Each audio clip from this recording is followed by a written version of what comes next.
नमस्कार मित्रांनो, तर हा बँक निफ्टीचा चार्ट आहे. तर बँक निफ्टीमध्ये आज काय मुवमेंट आपण सांगितलं होतं की 45,637 वरती जर मार्केट ओपन झालं किंवा वरती सस्टेन राहिलं तर बाईंग साईडला ट्रेड घेऊ शकतो आणि त्यावेळेस आपलं टार्गेट असणार आहे की कालचा हाय म्हणजे 46,065 ती पहिलं टार्गेट होतं आणि दुसरं टार्गेट होतं 46,266.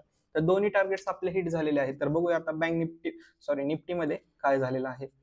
तर निफ्टीमध्ये पण तेच आपल्या लेवल्स होत्या सांगितल्या होत्या की त्याच्यामध्ये सस्टेन राहिलं मार्केट म्हणजे कोणतं 21,841 ते 21,887 याच लेवलमध्ये मार्केट सस्टेन राहिलं. ब्रेकआउट मिळाल्यानंतर आपल्याला पहिलं टार्गेट मिळालं 21,963. तर आता बघूया की उद्या मार्केटमध्ये काय होऊ शकतं. तर हा बँक निफ्टीचे चार्ट आहे. बँक निफ्टीने क्लोजिंग दिली आहे 46,228.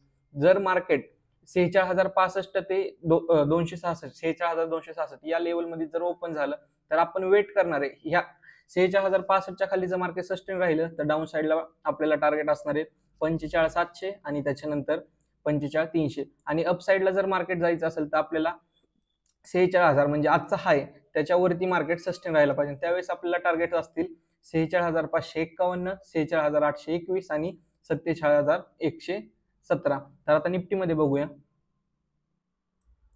निफ्टीने क्लोज दिला आहे 21,910.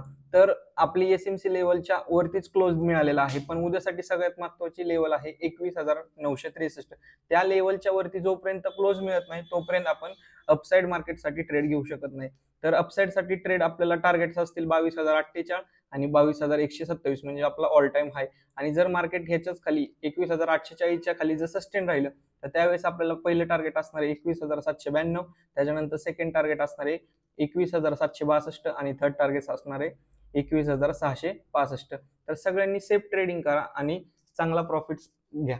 थँक्यू.